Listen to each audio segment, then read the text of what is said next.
আসসালামু আলাইকুম ভিউয়ার্স, কেমন আছেন? আশা করি সবাই ভালো আছেন। আজকে আমি আপনাদের মাঝে একটি সাদা সরিষা পড়া নিয়ে আসলাম।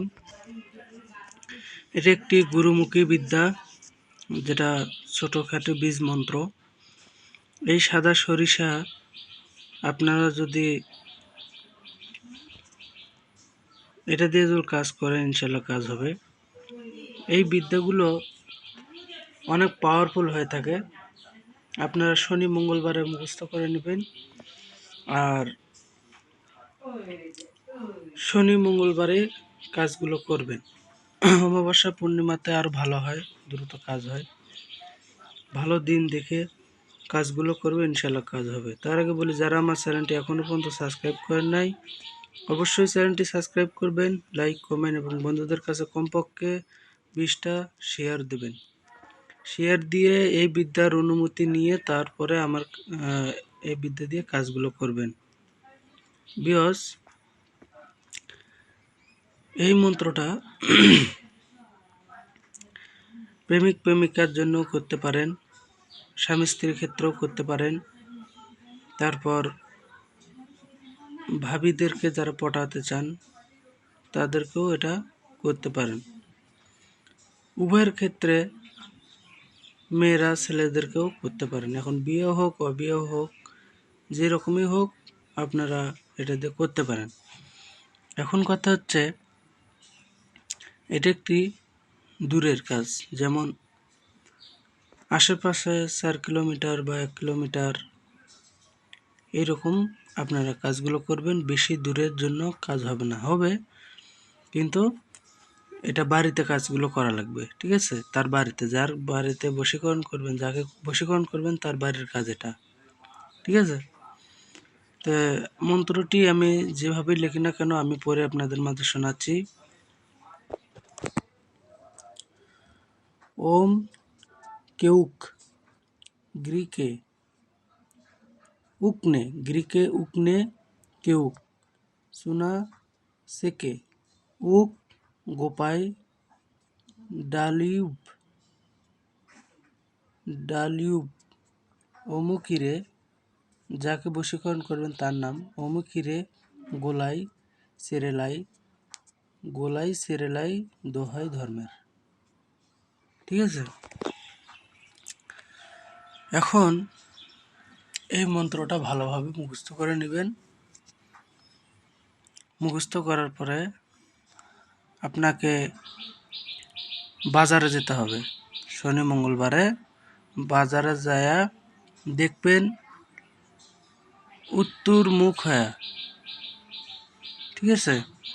উত্তর মুখ হয়ে দোকানদার বসে আছে বা পূব মুখ হয়ে বসে আছে। সেই দোকানে এক দামে সাদা সরিষা কিনবেন। কালো সরিষা হলে কাজ হবে না, সাদা সরিষা আপনাদের লাগবে।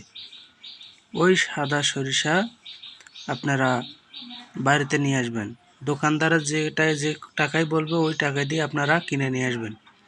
নিয়ে এসে বলবেন যে, দোকানে বলবেন যে, ভাইয়া, ও আর একটা কথা, ওই দোকানের আপনার প্রথম কাস্টমার হওয়া লাগবে, ঠিক আছে? দ্বিতীয় লোক যদি কোনো কিছু যদি কেনে বা 1 টাকার জিনিসও যদি কেনে, তাহলে কোনো কাজ হবে না। প্রথম কাস্টমার আপনাকেই হতে হবে, ঠিক আছে? দোকানদার যে কথাই বলবে সেই দাম দিয়ে আপনাকে নিতে হবে। এখন আপনি কমের মধ্যে নিতে পারেন, বলবেন যে 50 গ্রাম বা 20 গ্রাম, আপনার সামর্থ্য অনুযায়ী আপনি কিনবেন। তো সাদা সরিষা যখন কিনলেন, কেনার পরে বাড়িতে আসবেন, এসে এই মন্ত্রটি 7 বার পড়বেন।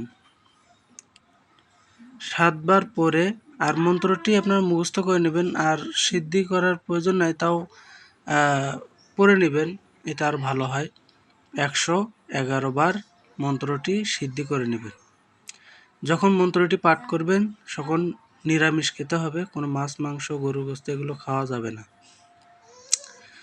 তারপর যখন মুখস্থ হয়ে গেল, 7 বার পাঠ করে 7টা ফুঁক দেবেন ওই সরিষার উপর, ঠিক আছে?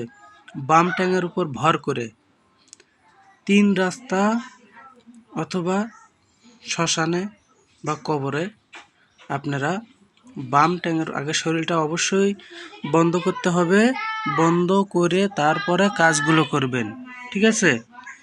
এখন আপনারা বাম ট্যাঙের উপর ভর করে এই মন্ত্রটি 7 বার পাঠ করে 7টা ফুঁক দিয়ে ওই মেয়ের বাড়ির আগ্নে মানে উঠানে, ভিতরে উঠান বা যেখানে চলাফেরা করে ওই জায়গায় এই শস্যটা ছিটে দিন, ঠিক আছে? মানে ওই শস্যটা এখন স্যান্ডেল দিয়ে পাড়া দেখ বা খালি পায়ে পাড়া দেখ, ঠিক আছে? পাড়া দেওয়ার সাথে সাথেই এই বানটা কাজ করা শুরু করে দিবে। এগুলো হচ্ছে একপিষি বিদ্যা, এগুলো বিফলে যাওয়ার কোনো কারণই নেই। মানে এগুলো মন্ত্র কখনোই বিফলে যায় না, যেগুলো গুরুবিদ্যা। তো এই মন্ত্রগুলো আপনারা অবশ্যই কাজ করে দেখবেন, ইনশাল্লাহ কাজ হবে। স্বামী স্ত্রী দূরে আছে, গোপনে রাত্রি তার বাড়িতে যায় এই শস্যটা ছিটে দিয়ে আসে, ইনশাল্লাহ কাজ হবেই হবে। তো যারা বোঝেন নাই তারা কমেন্টে জানাবেন, আর যারা বুঝছেন তারা তো আলহামদুলিল্লাহ আমার কাছে অনুমতি নিয়ে কাজগুলো করবেন। তো সবাই ভালো থাকেন, সুস্থ থাকেন, আল্লাহ হাফেজ, আসসালামু আলাইকুম।